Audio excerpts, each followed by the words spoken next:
Hello दोस्तों, आज मैं आप सबके लिए लेकर के आई हूँ रीता झा की लिखी हुई कहानी I am a contract wife. जहाँ एक शादी प्यार से नहीं बल्कि मजबूरी से होती है। क्या ये रिश्ता सच में सिर्फ एक कॉन्ट्रैक्ट रहेगा या बन जाएगा सच्चा प्यार? तो चलिए स्टार्ट करते हैं कहानी। तुम्हारा दिमाग तो ठिकाने है ना? तुम्हें पता भी है कि तुम ये क्या कह रही हो? तुम्हारे इस एक फैसले से हमारे परिवार में कितना बड़ा भूचाल आ जाएगा, शायद तुम तो इसका अंदाजा भी नहीं लगा सकती। विराट ने अपने माथे पर उभर आए पसीने को साफ करते हुए आश्चर्य और गुस्से के साथ साथ कहा, रिलैक्स विराट, इसमें इतना हाइपर होने वाली क्या बात है? मैंने तो अपनी मम्मी पापा से साफ साफ कह दिया है कि फिलहाल इस शादी को कुछ दिनों के लिए पोस्टपोन कर दीजिए। मेघा ने सिगरेट का एक कस लगाते हुए कहा, तुमने कहा और तुम्हारे घर वालों ने मान भी लिया? हमारी शादी को सिर्फ एक महीना बचा है, सिर्फ एक महीना। सारी तैयारियां हो चुकी है, होटल बुक हो चुके हैं, शादी के कार्ड छपने की तैयारी हो रही है। ऐसे में तुम इस शादी के लिए कैसे मना कर सकती हो? विराट ने इस बार थोड़ी नाराजगी के साथ कहा। उसकी आवाज में गुस्सा स्पष्ट झलक रहा था। देखो विराट, मैंने शादी से तो मना नहीं किया ना। मैं सिर्फ इतना कह रही हूँ कि मैं 2 सालों के लिए अमेरिका जा रही हूँ। वहां से लौटकर आने के बाद ही मैं तुमसे शादी कर सकती हूँ। मेरे फ्यूचर और कैरियर का सवाल है यार, समझने की कोशिश करो। इतना अच्छा मौका मैं अपने हाथ से कैसे जाने दे सकती हूँ? शादी का क्या है, फिर तो बाद में भी होती रहेगी। मेघा ने बड़ी ही लापरवाही से अपने कंधे उचकाते हुए जवाब दिया और सिगरेट का कस लगाते हुए बाहर देखने लगी। प्लीज मेघा, मेरी प्रॉब्लम समझने की कोशिश करो। मेरी मम्मी को ब्लड कैंसर है। वे बस कुछ दिनों की ही मेहमान है और उनकी आखिरी इच्छा ये है कि वह अपने जीते जी अपनी बहू को देख ले। उनके पास इतना वक्त नहीं है यार, प्लीज मेरी मजबूरी समझने की कोशिश करो। इस बार विराट ने मेघा के आगे गिड़गिड़ाते हुए कहा, विराट प्लीज, मुझे इस तरह इमोशनली ब्लैकमेल करने की कोशिश मत करो। मेरी कंपनी के साथ मेरा कॉन्ट्रैक्ट है, मुझे जाना ही होगा। मेघा ने गहरी सांस लेते हुए कहा तो विराट के चेहरे पर निराशा के भाव छा गए। क्या ऐसा नहीं हो सकता कि ये शादी हो जाए फिर तुम चली जाना? बाय गॉड, मैं तुम्हें नहीं रोकूंगा। सॉरी, इस कॉन्ट्रैक्ट में साफ साफ लिखा है कि इसके लिए अनमैरिड होना जरूरी है। ये उस कंपनी का रूल है। 2 साल का वक्त होता ही कितना है। मैं यूं गई और यूं आई, तब तक थोड़ा सा इंतजार कर लो प्लीज। मेघा ने विराट की आंखों में देखते हुए उससे अपनी बात कही। बात मेरी नहीं है डियर, मैं तो ताउम्र तुम्हारी इंतजार कर सकता हूँ, लेकिन मेरी मम्मी, उनका क्या? हर दिन उनकी सांसें कम होती जा रही है। अगर मैंने उनकी ये लास्ट विश पूरी नहीं की तो बाद में मैं तुमसे शादी कर भी लूं तो मुझे सारी जिंदगी गिल्ट बना रहेगा। विराट ने दूसरी ओर अपना चेहरा घुमाते हुए अपनी बात कही। उसे देखकर ऐसा लग रहा था मानो वे अभी रो देगा। तो फिर सॉरी, मैं फिलहाल ये शादी नहीं कर सकती। मेरे फ्यूचर का सवाल है। वैसे भी मैं उन लड़कियों में से नहीं हूँ जो शादी के बाद चूल्हा चौका संभालते हुए खुश रहे। मैंने इतनी पढ़ाई और इतनी मेहनत घर संभालने के लिए नहीं की है। तुम चाहो तो इस रिश्ते को तोड़ सकते हो और तुम अपनी मम्मी की खुशी के लिए कहीं और शादी कर लो। मेघा ने एक सांस में अपनी बात खत्म की और सिगरेट के टुकड़ों को अपने सैंडल के नीचे मसलते हुए बड़ी ही तेजी के साथ उठकर चली गई। विराट उसे चाहकर भी रोक नहीं पाया। मेघा के इस तरह इनकार करने पर उसका दिल टूट गया था। उसकी समझ में नहीं आ रहा था कि अब वह क्या करे।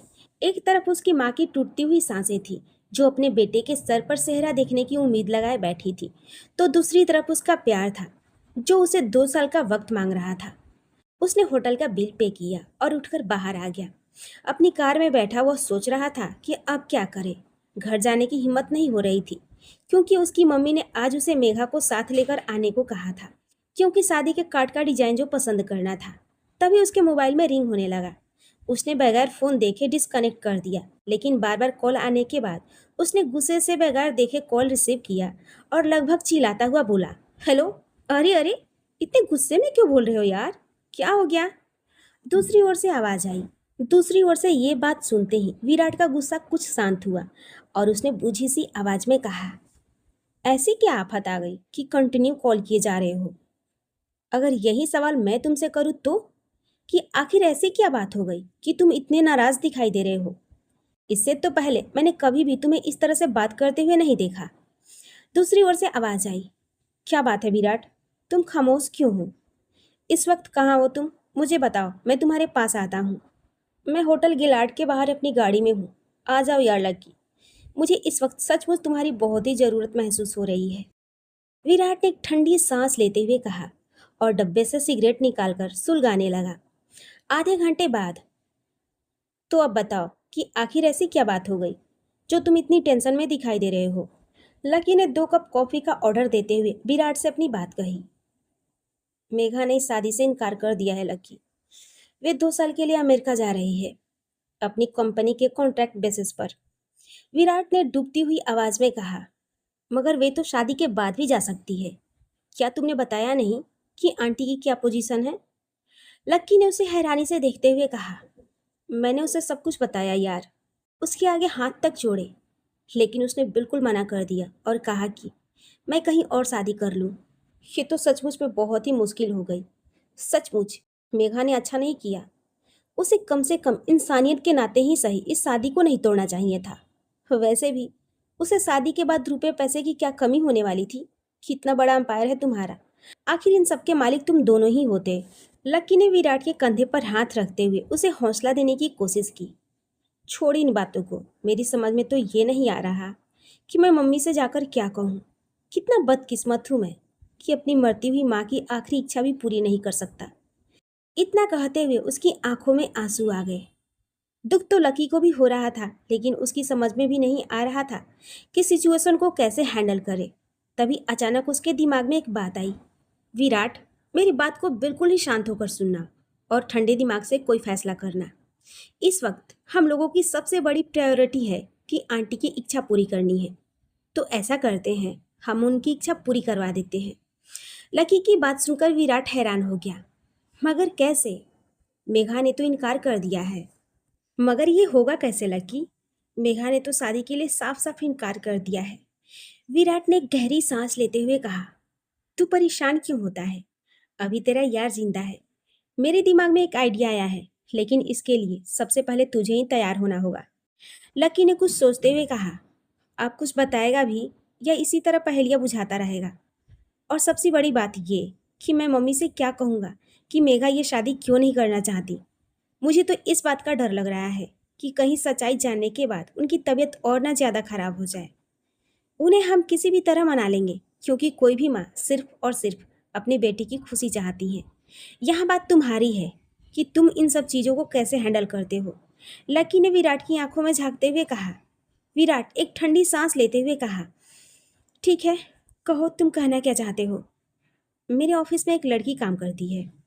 वह बहुत ही अच्छे घराने की और सीधी साधी लड़की है। सच कहूँ तो उसे देखने के बाद मुझे भी इस बात पर यकीन ही नहीं होता कि आज के मॉडर्न युग में भी ऐसी लड़कियां होती हैं। अरे यार, तो इन सब में मेरी प्रॉब्लम का क्या कनेक्शन है? विराट ने लकी की बात सुनकर उकताते हुए कहा। पहले मेरी बात तो सुन ले कि मैं क्या कह रहा हूँ।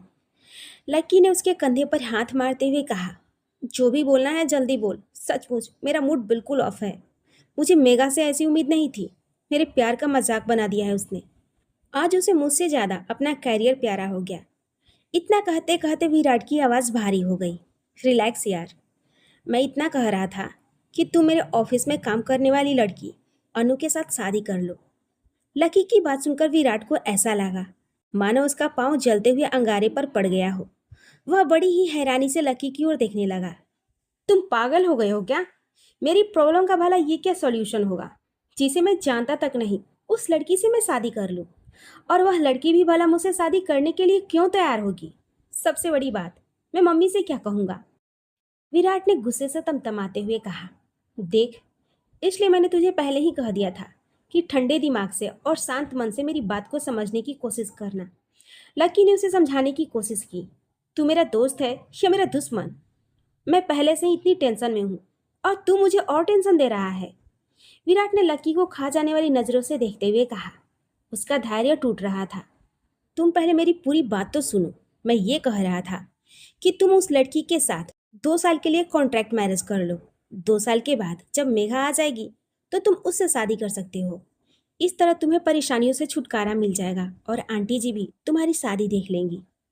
लकी की बात सुनकर विराट हैरानी से उसकी ओर देखने लगा।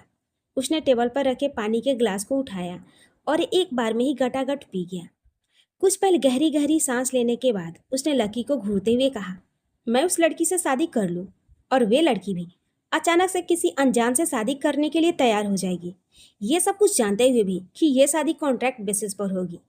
हाँ, वे तैयार हो जाएगी। कैसे होगी? तुम इन बातों को छोड़ो, ये मेरी जिम्मेदारी है। तुम तो अपनी बताओ कि अगर आंटी को उनके जीवन की आखिरी खुशी देना चाहते हो तो तुम्हें ये करना ही पड़ेगा। लकी की बात सुनकर विराट सोच में डूब गया। उसे कोई और रास्ता नहीं दिखाई दे रहा था। उसे डॉक्टरों की बात याद आ रही थी।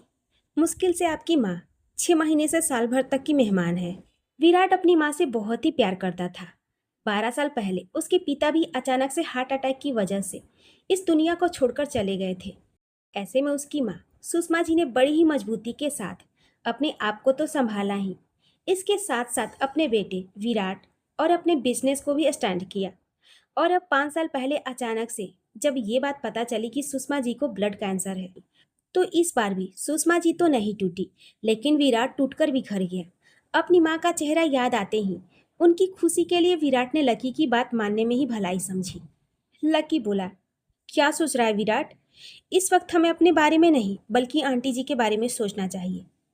शायद तुम ठीक कह रहे हो लकी, मुझे तुम्हारी बात मंजूर है, लेकिन क्या वे लड़की शादी के लिए तैयार होगी? इसके साथ साथ मैं मम्मी से क्या कहूँगा? इतना कहते हुए विराट ने अपनी नजरें लकी के चेहरे पर जमा दी। ये सारी बातें तुम मुझ पर छोड़ दे। कल संडे हाफ में तू मेरे ऑफिस आ जाना। वहां मैं तुझे उस लड़की से मिलवा भी दूंगा और मैं उससे बात भी कर लूंगा। लकी ने चैन की सांस लेते हुए कहा और फिर दोनों होटल का बिल पे करके बाहर आ गए। वैसे आज मम्मी ने मेघा को शादी का कार्ड सेलेक्ट करने के लिए बुलाया था।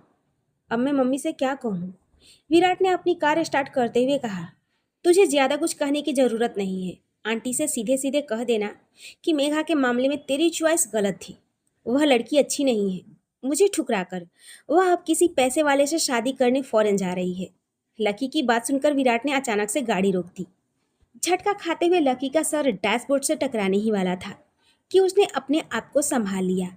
क्यों झूठ मूठ में मेघा को बदनाम कर रहे हो? उसने ऐसा तो कुछ नहीं किया। विराट ने अपनी आंखें बड़ी बड़ी करके लकी को घूरते हुए कहा, तो मैंने कब कहा कि मेघा ऐसी वैसी लड़की है?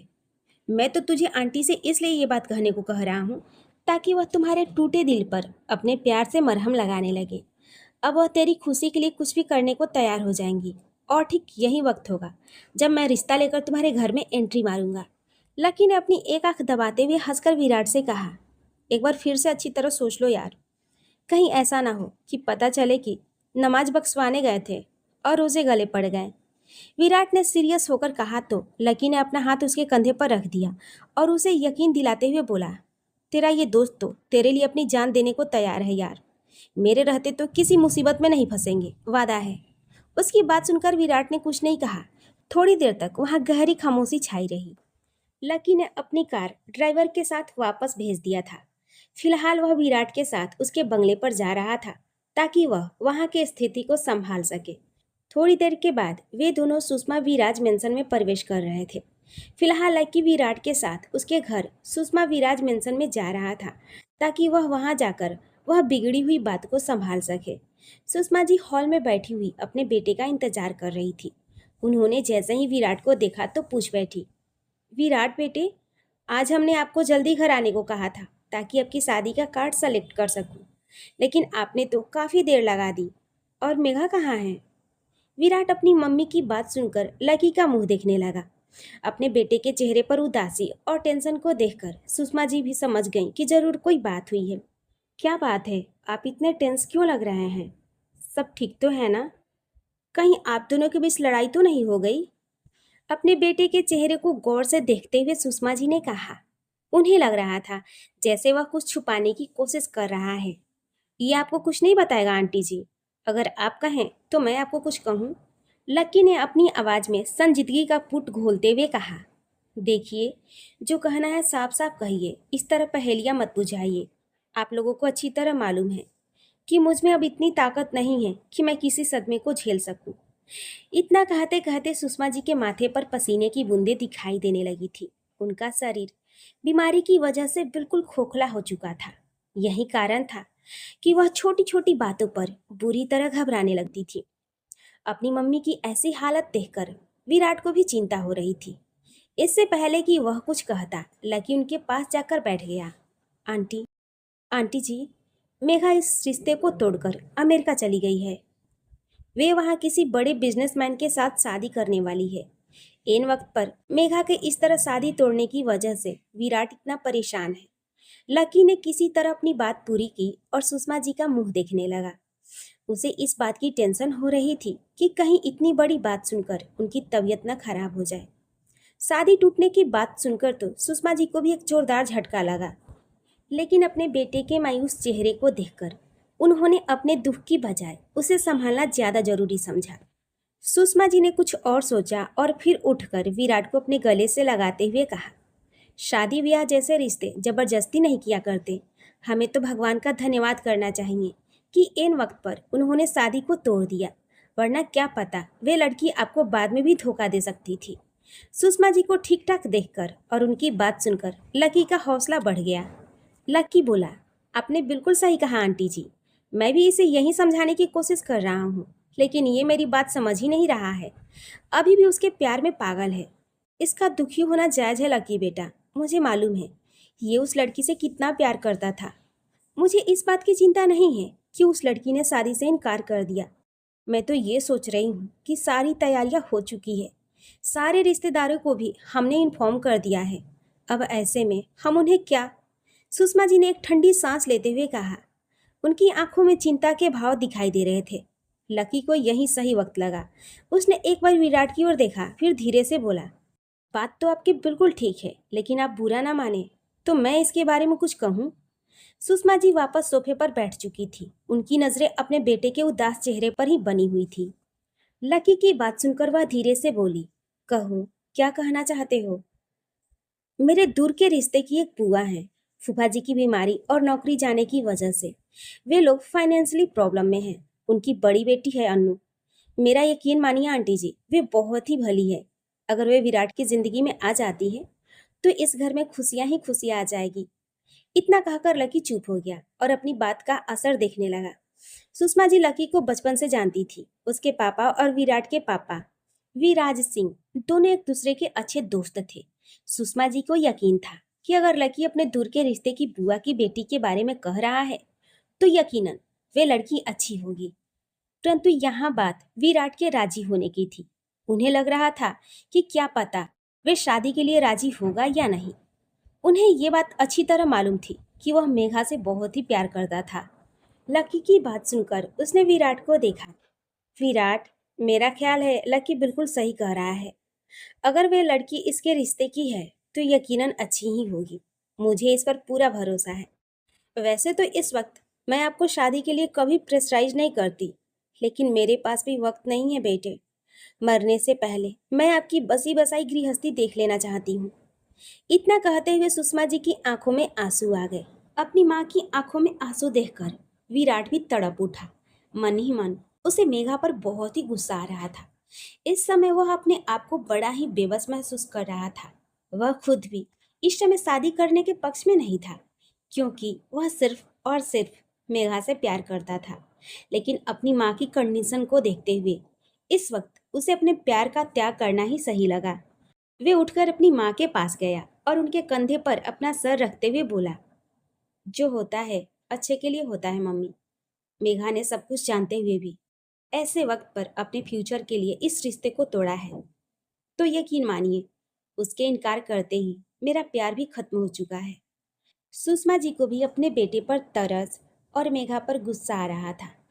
विराट, अगर आप कहें तो एक बार मैं लकी की बुआ और उनकी बेटी से मिल लूं। अगर मुझे ठीक लगा तो इसी शादी की डेट पर मैं उस लड़की से आपकी शादी करवा दूंगी। भगवान जो भी करते हैं भले के लिए ही करते हैं। क्या पता इसमें भी कुछ अच्छा ही सोच रखा हो उन्होंने। आपकी ही खुशी में मेरी खुशी भी है मम्मी। आप जैसा कहें मैं तैयार हूँ। अपनी मम्मी की बात सुनकर विराट ने कहा और अपने कमरे में चला गया। ये सब कुछ देखकर लकी ने चैन की सांस ली। कुछ देर तक वहां खामोशी छाई रही। फिर सुषमा जी ने लकी से कहा, लकी, आप अपनी बुआ से बात कर लो।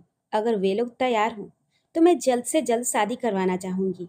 और हाँ, उनसे कह दीजिएगा कि उन्हें कोई भी तैयारी करने की ज़रूरत नहीं है। सुषमा जी की बात सुनकर लकी का दिल बलियो उछलने लगा। उसकी योजना कामयाब रही थी। वह भी सुषमा जी को बहुत ही प्यार और सम्मान करता था, क्योंकि बचपन से ही सुषमा जी ने कभी भी उसमें और अपने बेटे विराट में भेदभाव नहीं किया था। मैं कल ही अपनी बुआ से बात करता हूँ, उसके बाद आपसे आकर मिलता हूँ। आप किसी तरह की टेंशन मत लीजिए। मैं यकीन दिलाता हूँ, मेरी बहन बहुत ही अच्छी है। न जाने क्यों लकी के मुंह से ये बात निकल गई। उसका प्लान कामयाब रहा था। अब बारी थी अनु से मिलकर इस शादी के लिए उसे तैयार करने की। हालांकि उसे इस बात की पूरी उम्मीद थी कि वे लड़की कभी भी ना नहीं कहेगी, क्योंकि उसके घर की कंडीशन और उसके हालात के बारे में वह अच्छी तरह जानता था। क्या अनु इस रिश्ते के लिए राजी होगी? लकी के मन में बार बार ये सवाल उठ रहा था। अब अगर उसने सुषमा जी की खुशी के लिए इतनी बड़ी जिम्मेदारी ले ली है, तो उसे किसी भी हालत में उसे पूरा करना ही था। कहने को तो लकी ने सुषमा जी से अपनी बात कह दी थी और इतनी बड़ी जिम्मेदारी भी ले ली थी, लेकिन उसने इस बारे में उस लड़की और उसके परिवार वालों से तो बात ही नहीं किया था। मुझे हर हाल में अनु को शादी के लिए तैयार करना ही होगा, लकी ने अपने आप से कहा और बाहर निकल गया, जहां ड्राइवर गाड़ी लेकर उसका इंतजार कर रहा था। अगले दिन जैसे ही अनु ऑफिस आई, तुरंत ऑफिस की प्यून ने आकर उसे कहा, साहब बुला रहे हैं। वे बेचारी मन ही मन डर गई कि आखिर ऐसा क्या हुआ है कि उसे बॉस ने बुलाया है। एक तो अपने घर की प्रॉब्लम से वे वैसे ही परेशान रहती थी। भगवान न करे अगर ऐसे में ये नौकरी छूट गई तो क्या होगा। उसे हर वक्त यही चिंता खाई जाती थी। यही सब सोचते हुए वह अपने बॉस लकी के केबिन में चली गई। आप खड़ी क्यों हैं? बैठिए। Thank you sir. इतना कहते हुए वे कुर्सी पर बैठ गई। लकी समझ ही नहीं पा रहा था कि आखिर वह अपनी बात कैसे शुरू करे। जब कुछ समझ नहीं आया तो उसने सीधे सीधे उसके कमजोर नस पर वार करना ही सही समझा। मान लीजिए मिस अनु, अगर आपकी नौकरी चली जाती है तो क्या होगा? अपने बॉस के मुंह से ये बात सुनते ही अनु के पैरों तले जमीन निकल गई। वे बुरी तरह घबरा गई। उसे समझ नहीं आ रहा था कि उसने ऐसी कौन सी गलती कर दी है जिसकी वजह से उसे नौकरी से निकाले जाने की बात हो रही थी। मगर क्यों सर? मुझे नौकरी से क्यों निकाला जा रहा है? उसने सूखते हुए गले से कहा। अभी आपको नौकरी से निकाला नहीं गया है। मैं तो सिर्फ ये कह रहा हूँ कि मान लीजिए अगर ऐसा होता है तो क्या होगा। लकी ने अपने हाथों में लिए हुए पेपर वेट को घुमाते हुए कहा, प्लीज सर, ऐसा मत कीजिए। मेरे बीमार पापा की ट्रीटमेंट बंद हो जाएगी। मेरे भाई बहनों की पढ़ाई रुक जाएगी। अनु ने किसी तरह कहा। उसकी आंखों में आंसू आ गए थे और गला भर गया था। और अब अगर मैं आपसे ये कहूँ कि आपकी सारी प्रॉब्लम का एक साथ सॉल्यूशन हो जाएगा, वे भी सारी जिंदगी के लिए, तो आप क्या कहेंगे? लकी ने उसकी आंखों में आंखें डालते हुए कहा, मगर कैसे? अनु ने आश्चर्य से हकलाते हुए पूछा। आपने वीएस इंडस्ट्रीज का नाम तो सुना होगा। आपको इस इंडस्ट्रीज की मालकिन सुषमा जी के बेटे विराट से शादी करनी होगी। लकी ने बिना किसी लाग लपेट के अपनी बात कही। मगर इतने बड़े लोग भला मुझ जैसी लड़की से अपने बेटे की शादी क्यों करने लगे? कहीं इसमें कोई चाल तो नहीं? अनु ने हैरानी से पूछा। लकी को यही सही वक्त लगा जब वह सारी बातें उसे समझा सकता था, इसलिए उसने अनु को सारी बात बता दी। सारी बात सुनकर वह गुस्से से उठ खड़ी हुई। माफ कीजिएगा सर, मैं गरीब जरूर हूँ लेकिन बिकाऊ नहीं हूँ। क्या आपने सोचा है कि 2 साल के बाद जब ये कॉन्ट्रैक्ट खत्म होगा तो उसके बाद मेरा क्या होगा? मैं तो कहीं की नहीं रहूंगी। मुझसे फिर कौन शादी करेगा?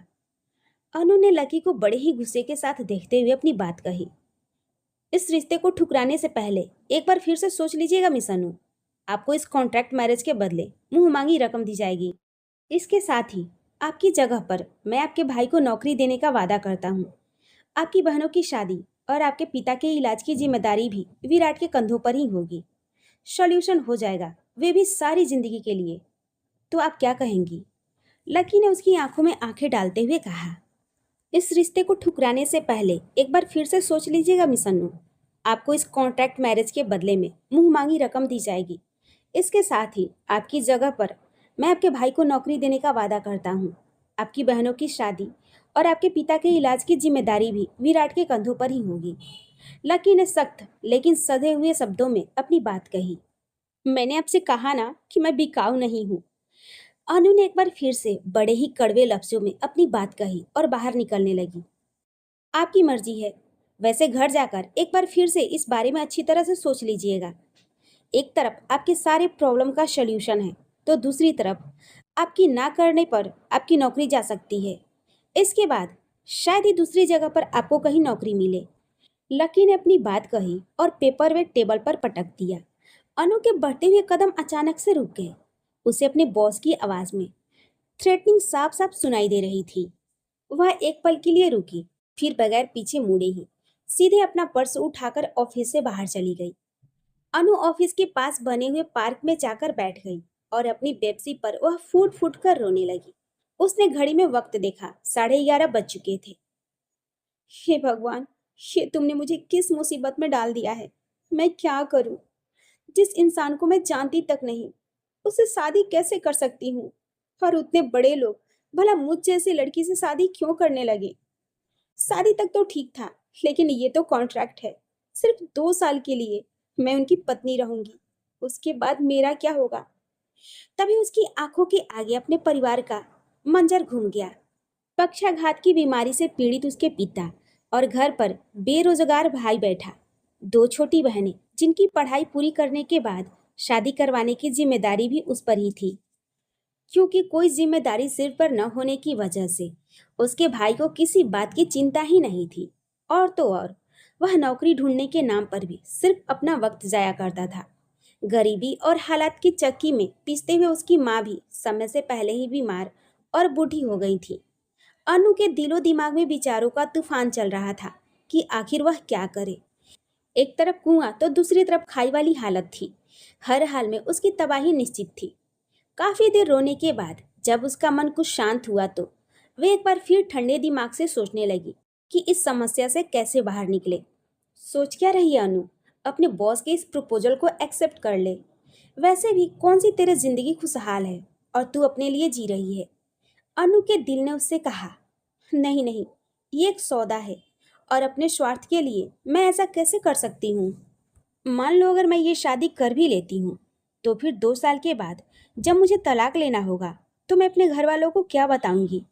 अनु के जमीर ने उसे धिक्कारते हुए कहा, तो फिर ठीक है, जब तेरे हाथ से ये नौकरी भी चली जाएगी तो फिर दर बदर भटकती रहना। सोच ले, बड़े लोगों की बड़ी बातें। ये लोग दूसरी जगह कहीं तेरी नौकरी लगने नहीं देंगे। तब क्या करेगी तू? कैसे चलेगा तेरे घर का खर्चा, बहनों की पढ़ाई और बाबूजी की दवाइयाँ? इतना कहते हुए जैसे उसकी आत्मा ने एक जोरदार कहकहा लगाया, अनु के आगे अपने परिवार वालों का चेहरा घूमने लगा। वे बुरी तरह घबरा गई। हे भगवान, अब मैं क्या करूं? मेरी तो कुछ समझ नहीं आ रहा है। इतना कहकर वह दोनों हाथों में अपना चेहरा छुपाकर फूट फूट कर रोने लगी। काफी देर होने के बाद जब उसका मन कुछ हल्का हुआ तो उसने अपने आंसू पोंछे और उठ खड़ी हुई।